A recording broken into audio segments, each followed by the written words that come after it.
Assalamualaikum warahmatullahi wabarakatuh.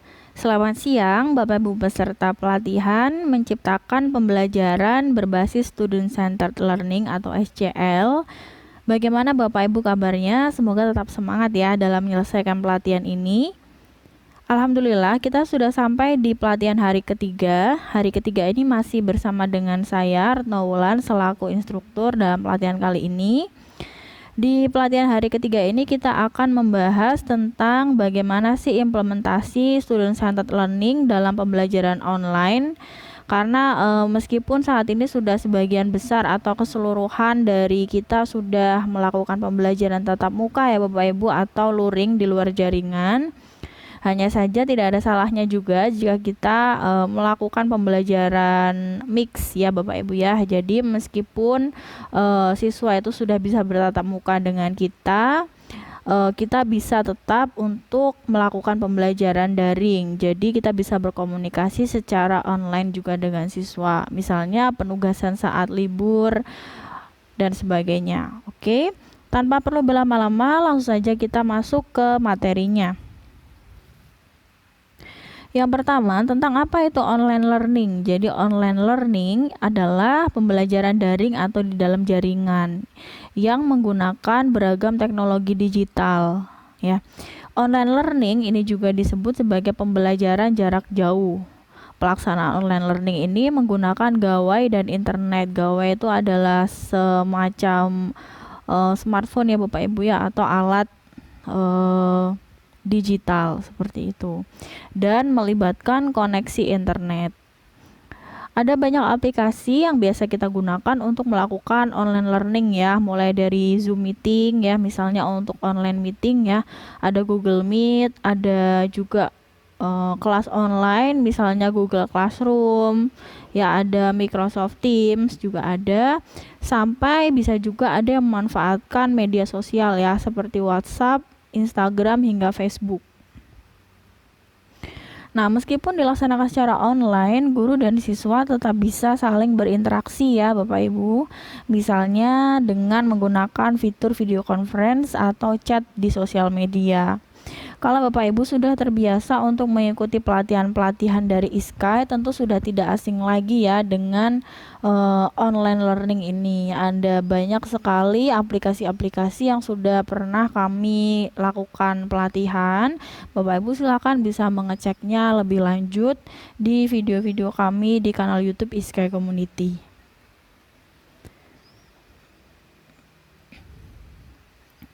Berikutnya, kita akan membahas tentang kelebihan dari online learning ya. Dengan adanya online learning, pembelajaran bisa dilakukan di mana saja dan kapan saja. Tentu saja ya Bapak Ibu ya, karena kan saat ini peserta didik itu sudah sangat akrab atau sudah sangat tergantung ya dengan gadgetnya masing-masing, baik itu dalam bentuk smartphone maupun laptop ya. Jadi mereka itu sudah hal yang sangat biasa interaksi dengan gadgetnya seperti itu. Jadi belajar bisa dilakukan di mana saja. Kemudian tersedia banyak sumber belajar di internet. Ya, internet ini membuka sekali akses terhadap banyak informasi, seperti misalnya ada ensiklopedia, ada video-video pembelajaran, tutorial-tutorial. Ada banyak sekali yang bisa kita akses dengan internet ya, misalnya di video YouTube juga ada banyak. Berikutnya, siswa bisa melakukan review pembelajaran yang telah dilakukan kapan saja dan di mana saja ya. Jadi misalnya dengan memanfaatkan online flashcard, siswa itu juga bisa melakukan review pembelajaran ya. Kemudian tampilannya biasanya lebih menarik, lalu mendorong siswa untuk lebih aktif saat pembelajaran itu berlangsung, dan juga lebih jauh bisa meningkatkan motivasi dan ketertarikan siswa saat belajar. Jadi tidak terasa dia belajar sambil memainkan gadgetnya, jadi tidak terasa belajarnya. Namun ya, dengan adanya online learning tentu saja tidak lepas dari hambatan-hambatan ya Bapak Ibu ya, terlebih bagi Bapak Ibu atau saya sendiri pun sering mengalami hambatan ya, utamanya dalam hal kemampuan kita dalam menguasai dari media online tersebut. Seperti itu. Pastikan setiap media online juga ada kelemahannya. Hambatan dari online learning antara lain yang pertama akses internet ya. Seperti kita tahu, akses internet itu seringkali menjadi hambatan utama ya, karena koneksi internet itu sangat dipengaruhi oleh kondisi geografi.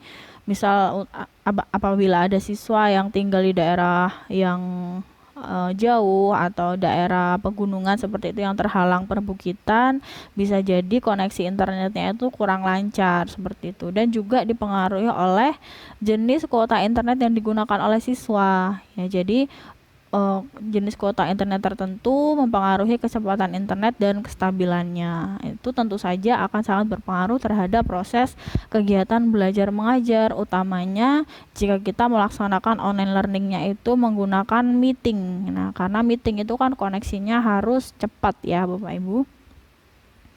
Selanjutnya kapasitas gawai atau gadget ya. Gadget itu bisa berupa ponsel pintar atau smartphone, laptop maupun komputer. Nah, kapasitas gawai itu kan terbatas ya Bapak Ibu. Tentu saja itu sangat mempengaruhi ya, terutama jika pada saat proses pembelajaran kita memerlukan untuk menginstal aplikasi. Misalnya Google Meet atau Zoom, kita perlu install aplikasi ya, bisa juga seperti itu. Bisa juga saat install Classroom maupun aplikasi-aplikasi pendukung lain. Misalnya kalau Bapak Ibu guru mungkin menginstal aplikasi EduStore, itu juga memerlukan tempat atau kapasitas gawai yang mumpuni seperti itu. Jika memang kapasitasnya itu terbatas, maka tentu saja itu akan menghambat terjadinya online learning. Selanjutnya, keterampilan dalam menggunakan gawai ya. Kemampuan guru dan peserta didik dalam pengoperasian gawai itu beragam ya Bapak Ibu. Jadi ada Bapak Ibu yang sudah terbiasa menggunakan gadgetnya, ada juga yang baru ya. Jadi begitupun juga dengan siswa ya, tidak semua siswa itu mampu menggunakan gadgetnya itu dengan baik. Ada juga yang kurang familiar dengan gadgetnya. Kemudian kedisiplinan ya, karena tidak ada tatap muka langsung sehingga ada banyak siswa itu yang kurang disiplin dalam mengikuti online learning ya. Karena tidak bertatap langsung dengan gurunya, maka ada rasa kurang sungkan terhadap gurunya ya, karena tidak bertatap muka langsung. Kedisiplinan siswa dalam menghadiri kelas dan mengumpulkan tugas juga menurun. Jadi ada beberapa berdasarkan pengalaman pribadi, ada beberapa siswa yang terlambat mengumpulkan tugas atau menunggak banyak tugas seperti itu. Berikutnya yaitu interaksi ya. Meskipun dalam kita belajar online kita bisa berinteraksi secara real time dengan siswa, tapi pada kenyataannya ada juga yang pada saat pembelajaran siswa itu hanya pasif saja, diam saja, atau bahkan mematikan kameranya sehingga guru tidak bisa mengamati apa yang siswa lakukan seperti itu. Kemudian konsentrasi ya, karena pada saat melakukan pembelajaran online itu bisa dilakukan di mana saja, itu positif ya Bapak Ibu, tapi negatifnya kondisinya jadi tidak kondusif ya. Biasanya siswa itu kan belajarnya dari mana saja, bisa dari rumah, bisa di taman, bisa di rumah teman, di kafe dan sebagainya, yang itu bisa mendistraksi mereka karena kan kondisinya biasanya kurang kondusif sebagai tempat belajar seperti itu. Atau bahkan gawainya itu sendiri bisa mengganggu konsentrasi siswa ya. Jadi tidak belajar, malah dia membuka sosial media atau membuka game yang lain menggunakan gawainya seperti itu. Oke, untuk mensukseskan SCL secara online ada setidaknya 3 hal kunci yang perlu dilakukan oleh guru. Yang pertama yaitu guru dan siswa telah mengakses sumber belajar sesuai materi yang akan dipelajari. Jadi sebaiknya ya Bapak Ibu sebelum dimulai pembelajaran Bapak Ibu bisa memberikan materi kepada siswa atau memberikan clue atau petunjuk ya, misalnya pelajari buku paket halaman sekian, atau cari materi atau bahan atau video tentang topik A. Kemudian siswa kan sudah belajar ya dari bahan tersebut, barulah dilakukan pertemuan atau KBM secara online ya, sehingga murid itu sudah siap dengan ringkasan tentang topik-topik atau pokok-pokok materi yang akan dipelajari. Jadi tidak menghadiri kelas dalam keadaan kosong ya Bapak Ibu, jadi sudah ada bahan yang sudah dipelajari oleh siswa sebelumnya. Kemudian poin yang kedua, pembelajaran di kelas lebih banyak diisi dengan diskusi atau pemecahan masalah ya. Jadi kan siswa sudah mempelajari sendiri materinya. Tentu saja dia sudah tahu mana hal yang dia sudah pahami, mana yang belum dipahami. Biarkan dia menakar ketercapaian konsepnya sendiri seperti itu. Apakah jika ada yang belum dipahami, maka itu bisa dijadikan bahan diskusi saat KBM online. Nih ya, jadi pembelajaran di kelas lebih banyak diisi dengan diskusi atau pemecahan masalah terhadap konsep-konsep atau teori yang belum dipahami oleh peserta didik saja. Jadi tidak teacher centered ya Bapak Ibu ya. Bapak Ibu yang menyampaikan materinya dari A sampai Z dan siswa hanya diam menerima saja seperti itu. Itu akan meningkatkan kemungkinan siswa itu hilang konsentrasi atau bosan atau mencari kegiatan lain seperti itu. Nah, dengan adanya diskusi ini tentu siswa mau tidak mau harus dipaksa memperhatikan ya. Karena kan ada interaksi seperti itu. Poin yang ketiga yaitu melakukan penguatan terhadap konsep-konsep yang penting. Jadi konsep-konsep yang sudah didiskusikan itu kan pasti ada banyak dan saat diskusi ada kemungkinan akan meluas kemana-mana ya Bapak Ibu ya. Jadi di akhir pembelajaran Bapak Ibu diharuskan untuk memberikan penguatan terhadap benang merah konsep-konsep penting yang perlu dipelajari seperti itu. Bagaimana ya cara penerapan SCL secara online? Nah, caranya bisa antara lain sebagai berikut ya Bapak Ibu. Yang pertama, ajak siswa membuat kesepakatan belajar di awal. Jadi di awal itu dibuat kesepakatan. Nanti kita ada pertemuan misalnya. Dipersilakan untuk mempelajari terlebih dahulu materinya. Silahkan membuat ringkasan dan buat poin-poin penting. Dan boleh juga membuat list pertanyaan yang nanti akan didiskusikan saat KBM seperti itu misalnya. Kemudian ajak siswa membuat tujuan pembelajaran. Lalu berikan kebebasan dalam mencari sumber atau referensi belajar. Jadi untuk tujuan pembelajarannya ini kita boleh juga ya menyampaikan kompetensi dasar. Jadi siswa tuh tahu apa yang seharusnya dipelajari seperti itu.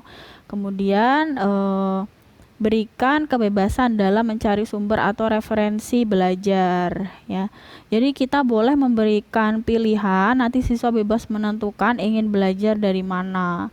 Kita boleh memberikan LKS misalnya, atau latihan soal, atau materi buku paket, atau bisa juga artikel dari koran atau internet, atau boleh juga video pembelajaran, atau juga mungkin ada podcast ya, atau audio, materi audio, dan siswa itu diberi kebebasan untuk mencari sumber atau referensi belajarnya. Jadi kita bisa membebaskan secara penuh, bisa juga kita menyarankan seperti itu. Berikutnya, berikan siswa kemudahan dalam mengerjakan tugas sesuai gaya belajarnya. Jadi tergantung siswa itu sukanya apa atau gaya belajarnya apa ya. Perbanyak diskusi saat pembelajaran berlangsung, berikan siswa kesempatan dalam membuat proyek belajar ya. Lalu ajak siswa melakukan kolaborasi bersama dengan teman-temannya dalam mengerjakan proyek belajar. Nah, kolaborasi ini bisa dalam bentuk kerja kelompok ya. Kelompoknya itu bisa kita pilihkan berdasarkan pertimbangan tertentu. Bisa juga siswa yang memilih kelompoknya sendiri. Lalu minta siswa membuat rangkuman materi sesuai referensi belajarnya. memberikan siswa kebebasan dalam memilih format tugas akhir seperti poin yang tadi ya, sesuai gaya belajar. Kemudian ajak siswa untuk mempresentasikan gagasannya tentang materi yang dipelajari. Kemudian minta siswa melakukan presentasi atas tugas akhir yang telah dibuat ya. Jadi siswa itu bisa mengasah kemampuan mengkomunikasikan hasil karyanya seperti itu. Berikan siswa akses materi belajar yang tidak terbatas sehingga siswa bisa melakukan review kembali sesuai dengan waktu dan metode yang dipilihnya. Lalu jika ada perkembangan meskipun hanya sedikit, maka berikan apresiasi ya. Misalnya di kelas yang tadinya siswa itu hanya diam saja atau bahkan tidak menyalakan kamera gadgetnya, itu sudah menyalakan, itu kita beri apresiasi seperti itu ya, atas perkembangan meskipun hanya sedikit, karena itu akan menambah motivasi siswa. Kemudian hargai keunikan masing-masing siswa. Buat parade karya masing-masing siswa. Nah, untuk karya ini saat ini sudah mudah ya Bapak Ibu ya, kita bisa memanfaatkan Instagram. Jadi kita bisa membuat Instagram sendiri khusus untuk memamerkan karya-karya siswa. Seperti itu. Itu tadi cara atau trik-trik yang bisa kita gunakan saat ingin menerapkan SCL secara online. Nah, untuk ada juga ya Bapak Ibu ya, virtual lab atau laboratorium virtual jika kita ingin menerapkan metode pembelajaran discovery learning ya, atau belajar penemuan supaya siswa itu tidak langsung mendapatkan konsep yang sudah jadi, melainkan ikut menemukan konsep tersebut. Apa itu virtual lab? Jadi virtual lab adalah serangkaian alat-alat laboratorium yang berbentuk perangkat lunak atau software komputer berbasis multimedia interaktif ya, yang dioperasikan dengan komputer dan dapat mensimulasikan kegiatan di lab seakan-akan pengguna berada pada lab sebenarnya. Jadi ini kita bisa manfaatkan untuk meskipun siswa tidak hadir di kelas, tetap bisa melakukan praktikum secara online ya. Dan juga virtual lab ini memiliki beberapa kelebihan ya Bapak Ibu. Yang pertama, memungkinkan untuk belajar secara nyaman karena alat dan bahan disimulasikan di dalam komputer dengan virtual sehingga tidak terlalu berbahaya ya, karena pada saat kita praktikum di lab kan pasti siswa akan kontak ya Bapak Ibu dengan alat dan bahan kimia, dengan benda-benda tajam atau benda-benda yang mudah pecah seperti itu. Dengan adanya virtual lab, tentu saja siswa akan lebih mudah dan nyaman saat melakukan praktikum, meskipun praktikumnya itu hanya simulasi. Kemudian pembelajar dapat belajar dan mengembangkan kreativitas untuk melakukan percobaan dengan mudah. Betul. Kemudian penyajian masalah dapat disajikan menggunakan virtual di dalam komputer untuk menimbulkan motivasi siswa. Berikutnya, keinginan siswa untuk belajar akan lebih meningkat karena disajikan dengan animasi yang lebih menarik. Laboratorium virtual tidak membutuhkan waktu lama. Ini sangat menguntungkan bagi Bapak Ibu guru ya, yang biasanya di sekolah-sekolah itu tidak semua sekolah memiliki laboran ya, sehingga kan membutuhkan waktu lama. Jika ingin melakukan praktikum maka harus persiapan sendiri, padahal misalnya jam mengajar kita itu sudah full seperti itu, tentu saja kan membutuhkan ekstra waktu dan tenaga. Nah, dengan adanya virtual lab ini sangat membantu Bapak Ibu guru yang kurang waktu dan kurang tenaga ya Bapak Ibu ya, karena tidak perlu persiapan. Sudah ada dan siap digunakan berkali-kali. Lab virtual tidak membutuhkan waktu lama untuk mempersiapkan dan melaksanakan kegiatan karena sudah disajikan di dalam komputer. Dapat mendorong pembelajar untuk lebih efektif dan aktif di dalam proses belajar ya. Karena kan dia per individu ya, melakukan pengujian-pengujian atau melakukan simulasi-simulasi secara mandiri seperti itu. Dan juga perhitungan hasil data percobaan itu akan lebih valid dan tepat sehingga akan lebih mudah untuk memperoleh konsep yang sesuai. karena kan dilakukan by komputer ya Bapak Ibu, jadi meminimalisir kesalahan.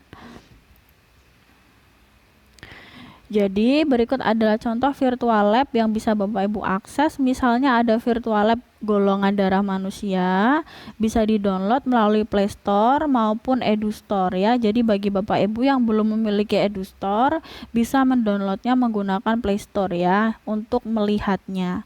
Nanti akan saya tampilkan bagaimana cara memainkan virtual lab GDM tersebut. Ada juga yang berbasis web ya, bagi Bapak Ibu yang kapasitas gawainya terbatas bisa mengakses di virtual lab di vet.colorado.edu. Hanya saja untuk di vet ini berbahasa Inggris ya Bapak Ibu, sehingga apabila Bapak Ibu atau peserta didiknya kurang familiar dengan bahasa Inggris, kami sarankan untuk menggunakan aplikasi-aplikasi yang ada di EduStore. Berikut sekilas tampilan dari EduStore ya Bapak Ibu. Jadi EduStore itu bisa di-download dengan mudah. Untuk tutorial cara mendownload EduStore sudah pernah ada pelatihan dari ISKAI tentang itu. Bapak Ibu silahkan nanti bisa cek langsung, linknya akan kami share di deskripsi video. Jadi bagaimana cara untuk mendownload EduStore sudah ada lengkap disampaikan di video tersebut. Silakan jika Bapak Ibu ingin menggunakan aplikasi-aplikasi yang ada di EduStore, bisa langsung mengikuti langkah-langkahnya. Jadi berikut adalah tampilan dari EduStore ya Bapak Ibu. Tampilan awalnya, jadi di depan ini ada menu pencarian, kemudian ini adalah akun kita. Lalu kita bisa, ini adalah aplikasi-aplikasi yang ada di EduStore. Kita bisa menjelajah secara umum, bisa juga kita cari menurut kategori. Ya, jadi jika kita klik kategori, maka akan muncul di EduStore itu ada tutorial, ada game, ada virtual lab, ada e-comic, ada drill and practice, vokasi, augmented reality, dan sebagainya. Kemudian ada juga menu kategori pelajaran ya. Jadi ada juga yang dikelompokkan berdasarkan mata pelajarannya ya, yaitu tentang matematika, fisika, bahasa Inggris, biologi, otomotif, dan ada juga di scroll sampai bawah masih banyak lagi. Dan ada juga yang mencari berdasarkan jenjangnya ya. Jadi mata pelajaran mulai jenjang mulai dari PAUD sampai dengan SMA, LB itu ada di EduStore. Bapak Ibu silahkan bisa menjelajahnya. Nah, salah satunya saya akan mencoba untuk menunjukkan ya salah satu aplikasi yang kita download dari EduStore, yaitu tentang golongan darah manusia. Kita tampilannya adalah sebagai berikut. Berikut adalah tampilan ketika kita menggunakan salah satu aplikasi dari EduStore, yaitu GDM atau golongan darah manusia. Seperti ini ya Bapak Ibu penampakannya. Ini tampilan awalnya. Lalu kita bisa klik masuk, lalu masukkan nama.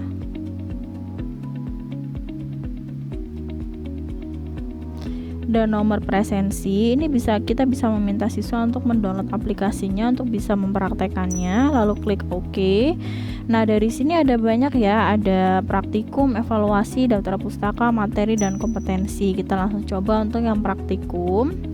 Nah, di sebelah kiri ada video yang bisa di play, kemudian di sebelah kanan ada narasi yang bisa dibaca oleh peserta didik ya maksudnya. Di mana di sini telah terjadi kecelakaan lalu lintas yang melibatkan dua buah mobil. Kedua pengemudi mobil yang kecelakaan tersebut mengeluarkan banyak darah, sehingga ketika tiba di rumah sakit, dokter menyarankan untuk melakukan transfusi darah. Dokter terlebih dahulu akan memeriksa golongan darah kedua pengemudi mobil tersebut. Sementara itu, masing-masing keluarga korban telah menyiapkan 1 orang pendonor. Jadi ada 2 orang korban dan 2 orang pendonor total yang harus dicek golongan darahnya. Namun pendonor tersebut juga belum diketahui golongan darahnya. Nah, bantulah dokter untuk memeriksa golongan darah kedua pengemudi mobil dan pendonornya. Kita coba cek ya Bapak Ibu.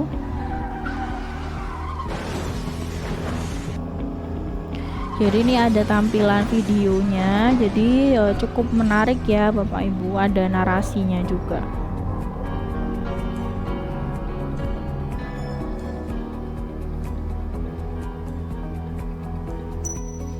Kemudian akan muncul seperti ini, bisa klik mulai persiapan. Jadi sudah lengkap ya, ada tujuan praktikum, alat bahan, dan cara kerja.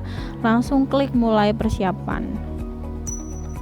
Nah, di sini sudah ada alat bahannya. Nanti siswa bisa langsung mengklik tahan tarik atau mendrag ya untuk bahan-bahan yang diperlukan. Misalnya ini pendonor 1, darah pendonor 2, darah pasien 2, darah pasien 1, seperti itu ya. Lalu ada zat anti A, zat anti B, anti AB, dan anti D. Kemudian ada tusuk gigi, ada gelas benda, kemudian ada pipet. Jadi itu adalah jika sudah lengkap maka kita klik cek pasien 1.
Sesuai mata pelajarannya dan sesuai jenjangnya juga bisa. Oke, kita skip dulu. Kemudian di akhirnya nanti ada tabel seperti ini ya. Jadi ada tabel pasien 1 diberi anti A seperti apa, anti B, anti AB, kesimpulannya apa, resusnya apa, seperti itu. Namun ini tidak bisa diisi ya, jadi siswa membuat tabelnya secara manual mungkin di laporan praktikum. Lalu ada pertanyaan juga yang harus dijawab oleh siswa.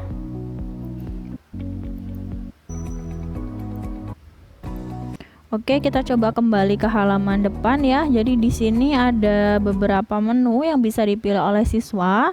Ada kompetensi yang berisi kompetensi dasar ya, tujuan pembelajaran, indikator. Kemudian ada materi, ada praktikum tadi, ada alat evaluasi yang berisi latihan-latihan soal, dan juga ada daftar pustaka. Kita coba. Ini ya untuk materi. Jadi jika kita klik materi, menu materi itu berisi ada pengantar, penggolongan darah sistem ABO itu seperti apa, penggolongan darah sistem resus seperti apa, proses uji golongan darah seperti apa, dan proses transfusi darahnya seperti apa. Kita coba klik yang uji golongan darah. Jadi golongan darah A resus positif itu jika darah diberi anti A menggumpal, diberi anti B tidak menggumpal, diberi anti AB dia menggumpal, dan diberi anti D atau anti resus dia menggumpal. Maka golongan darahnya adalah A resusnya positif. Seperti itu. Ya, di sini juga ada keterangan lengkap. Menggumpal, tidak menggumpal, seperti itu ya. Jadi cukup menarik sekali ya Bapak Ibu ya untuk virtual labnya ini, dan sudah lengkap, sudah ada teorinya juga, ada materinya juga.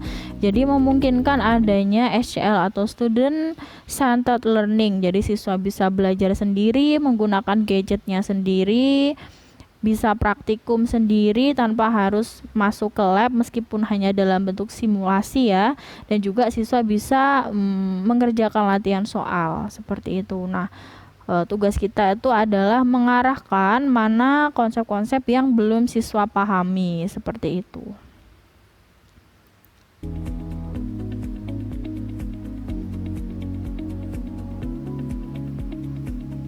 Ini ya, berikutnya untuk golongan darah A resusnya negatif. Jika diberi anti A dia menggumpal, diberi anti B dia tidak menggumpal, diberi anti AB dia menggumpal, dan diberi anti D atau anti resus dia tidak menggumpal, maka golongan darahnya A resusnya negatif. Dan seterusnya.